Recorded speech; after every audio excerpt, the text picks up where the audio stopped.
Now we're time to move into our spare ribs, St. Louis style. These come from Smithfield. They've already been trimmed, so we're gonna need minimal trim. So essentially all we're gonna do is unpackage them, remove the membrane, move right into our rub, and we can place them on our grill.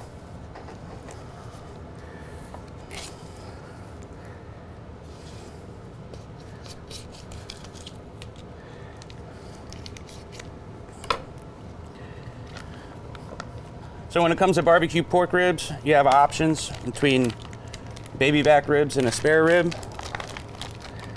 This is really up to you as far as which rib you do. The cooking times will vary slightly, but not drastically. Now that we have unpackaged, we're just gonna kind of go through and the little off-hanging little bits and things like that we can trim off. So just ensure for more of an even cook. Again, these trimmed ribs are very minimal trim is required. Again, just kind of look and remove little bits of fat and things like that that you may not want on your side of ribs. As you can see, these things are pretty ready to rock and roll. And so now what we need to do is remove the membrane before we rub. And for that, we have our Pit Boss rib prep tool that we're going to be utilizing to remove this membrane today. As far as entry point when it comes to stripping the ribs, I normally like to try and find an entry point on top of one of the bones because it'll give you a good solid guideline. So you can just use the point, you can get underneath the membrane. Once you can get a nice solid bite on your membrane, you can easily just, like so, peel it up.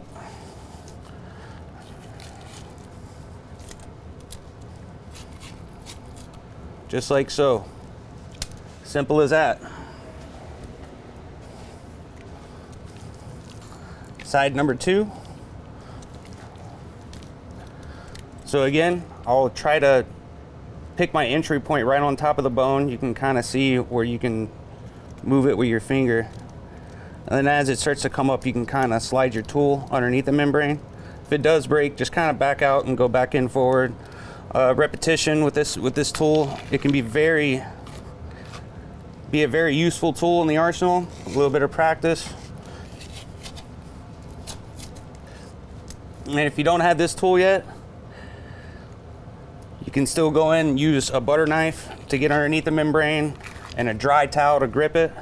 Works just as well.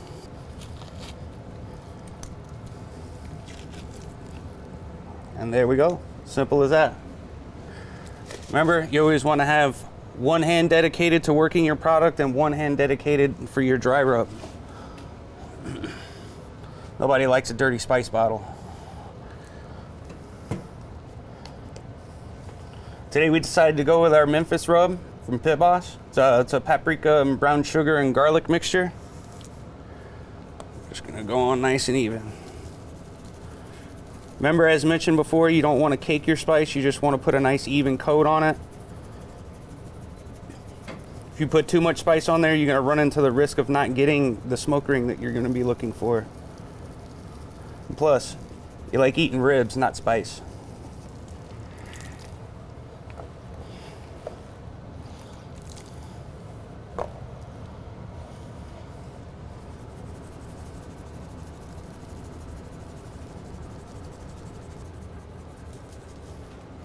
All right, now that you got a nice even coat, just kind of let them sit for a minute or two. Let some of the spices hydrate onto your protein and adhere.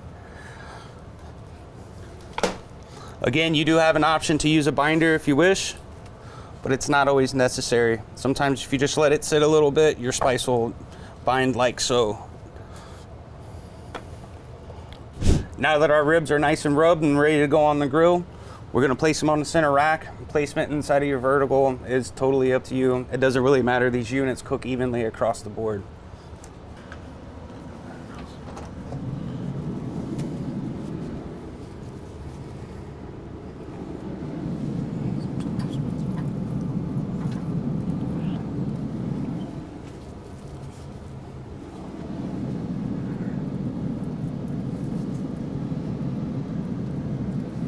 All right.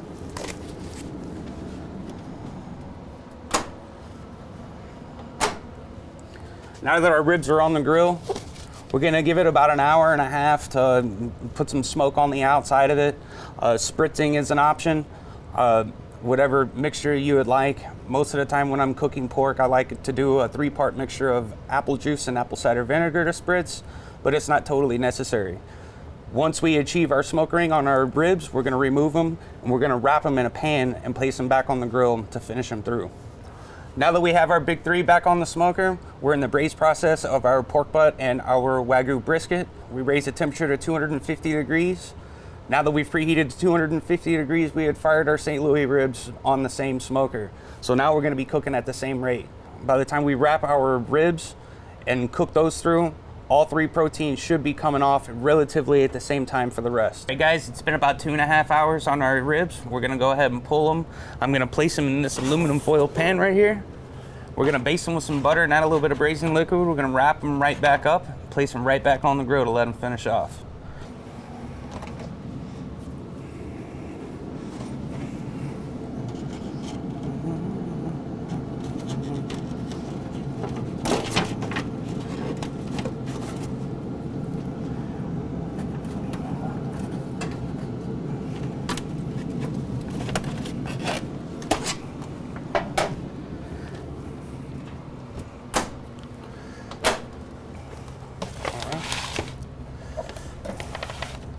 As you can see, we can get a nice little initial smoke on it.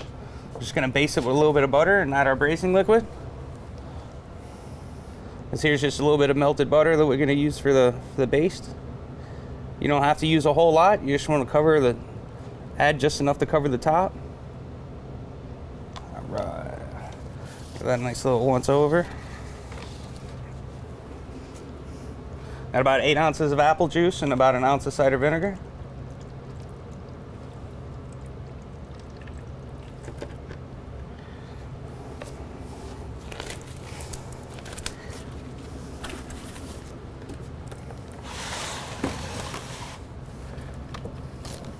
Again, we're gonna use a plastic and foil. Plastic's gonna help seal, hold in some of that moisture. It's gonna help steam and finish the braise on your ribs.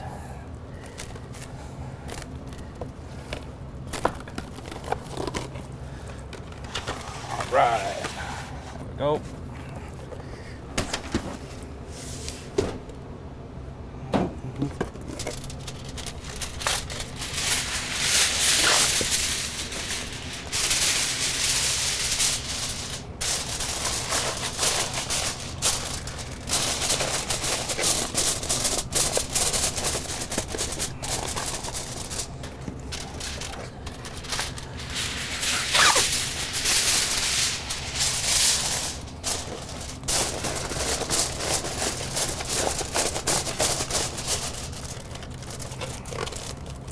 Now that we have our ribs basted and added our braising liquid and wrapped it in the pan, we're gonna place it back on our vertical grill for starting with about an hour and a half.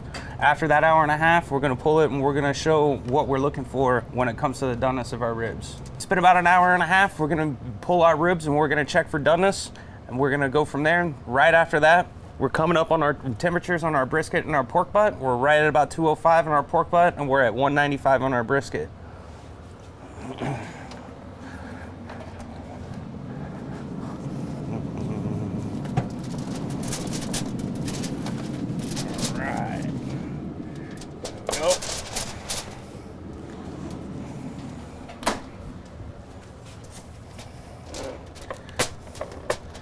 All right, be very careful in this instance. The pan inside of it has steam in it. It hurts. Go ahead and pull this back. Oh my goodness, folks, look at that. Oh, it smells like love. Love in a pan, baby. Typically, if you like fall off the bone, you might want to cook longer to closer to 2 hours versus an hour and a half. Typically, I like my ribs to have a bite. And so you can easily just check on the end to see it'll lightly break when you bend it, and it's still full of plenty of moisture. So this is a very good sign that we're ready for the rest on our ribs.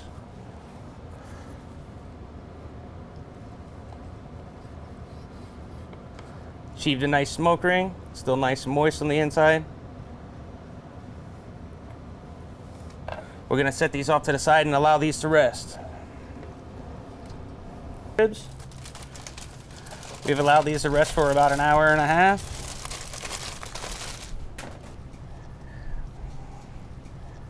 As you can see. So I'm gonna go ahead and flip this side over. When I flip it over, it's gonna make it a little bit easier for you to carve in between your ribs. We're just gonna slice right down. 2 bone increments.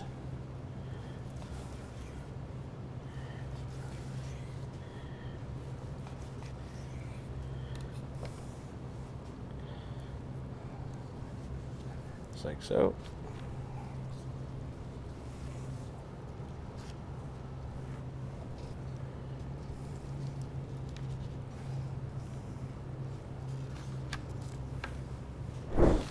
There you have it. Slow smoke spare ribs.